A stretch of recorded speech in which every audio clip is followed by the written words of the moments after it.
These are a couple of aircraft in the hangar here at In God's Lap at Front Range Airport in Watkins, Colorado. Just so happens that the owner of this aircraft's last name is Watkins also. He's doing an annual on the plane, him and his son under my supervision.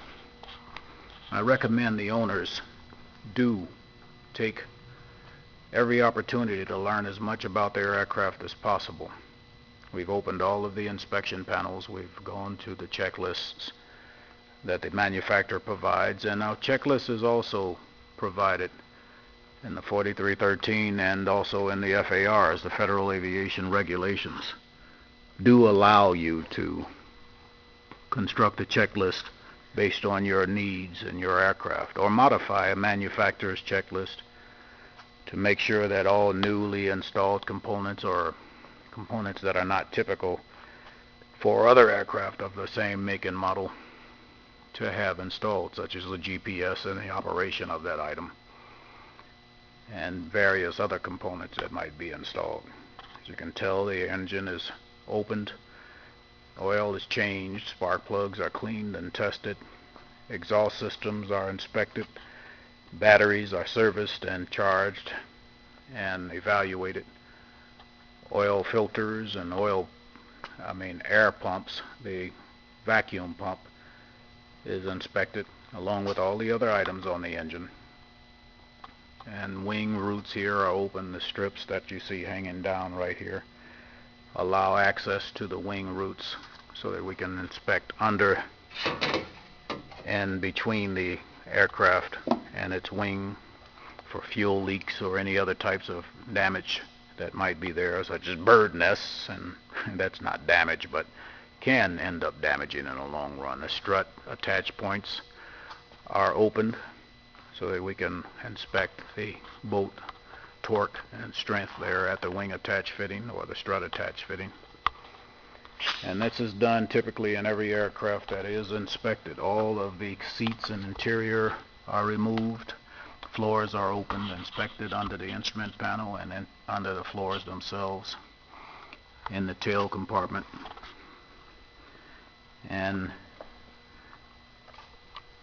aircraft components such as this bulkhead here sitting on the box or sitting on the seat are inspected. Also, seats themselves are inspected for service. Seats very often, I shouldn't say often, but it happened to me before. I was flying a 150, Cessna 150 I think it was, and the seat back broke and dropped me in the back of the aircraft a bit. I had to let go of the controls on takeoff in an airplane all by myself. There are airworthiness directors or ADs that help make sure that seats don't release on the seat tracks and slide back away from the controls.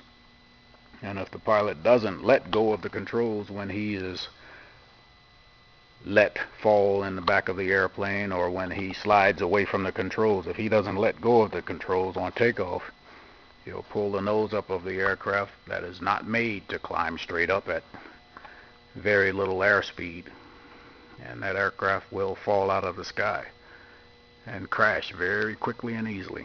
And it has happened, and we intend to make sure it doesn't happen anymore. In God's Lap is a company that does do 100-hour and annual inspections and does maintain aircraft.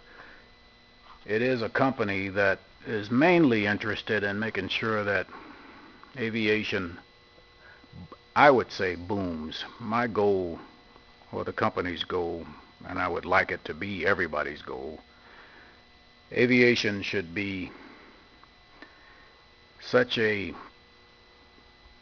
advantage, such a contributor to the well-being of the world.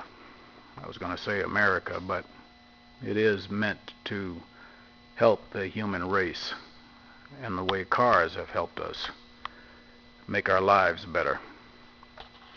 Aircraft are by and large a lot less populous than cars, but they should not be.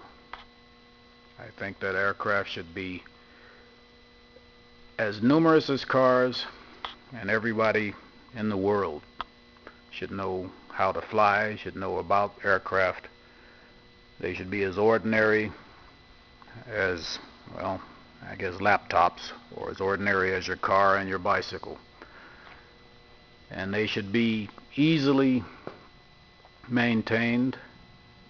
Every owner, every person that operates an aircraft should know as much as they can about the aircraft inside and out. That's my opinion anyway. I believe it's the FAA's opinion. I do understand that there are people in this world who believe that not everybody should fly an aircraft. I've met people who are invalids, who can't walk, who have deformities, who have aircraft actually modified to meet their physical restrictions so that they can fly. I had a flight instructor once who had his eye shot out when he was flying a fighter in the war. And he had to land, actually he had to land on a carrier right after getting his eye shot out. And that wasn't an easy task. He has a glass eye. And I didn't know that the FAA or the medical flight surgeons would allow him to fly, but he did have a demonstrated ability waiver, and he was a good flight instructor. And I would say he must have been an excellent pilot to be able to land on a carrier with one eye just getting shot out. And I'd say God was with him. This airplane, I just love having this airplane around. This is called a Q200. It's a quickie. It's a very fast little home-built aircraft. 200 miles an hour on a small engine. An O200 is what the engine is, a Continental O200. And it's a very nice little designed aircraft. It's a little squirrely, but it's a very nice, beautiful aircraft. I love having it around just because of the way it looks. This aircraft here is a Mustang. It's a Stewart Mustang.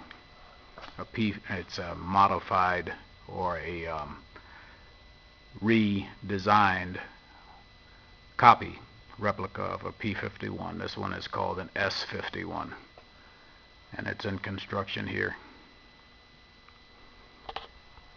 Cessna 152. Everyone should know what a 152 is. It has 2 seats. It's the newer model of the Cessna 150. It's a little bit more powerful than the 150. It's a little bit more horsepower, but it's about the same fuselage and structure of the 150. The Cessna 152 is also comes in an Aerobat or Acrobat. The word is Aerobat certified aircraft. It can do rolls and spins and loops. This one can do authorized spins.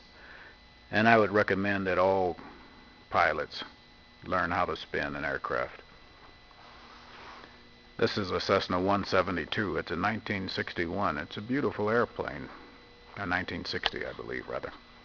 It also has a Continental. This one is an 0300 Continental, opposed engines, or opposed cylinders, rather. It's also here for an annual inspection. Everyone should know as much as you can about aircraft.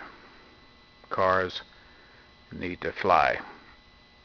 I would love to see a flying car, one that everybody uses.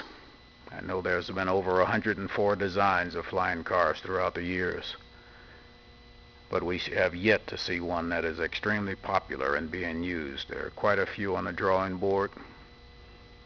Put your minds to it, folks. The world can use more room, more space. That's what suburbs became because of cars. There are still more space for us to fly or drive to. So let's make some flying cars. All this knowledge is obsolete. Let's make it obsolete. Let's make it so that we can stand on this knowledge and have more advances.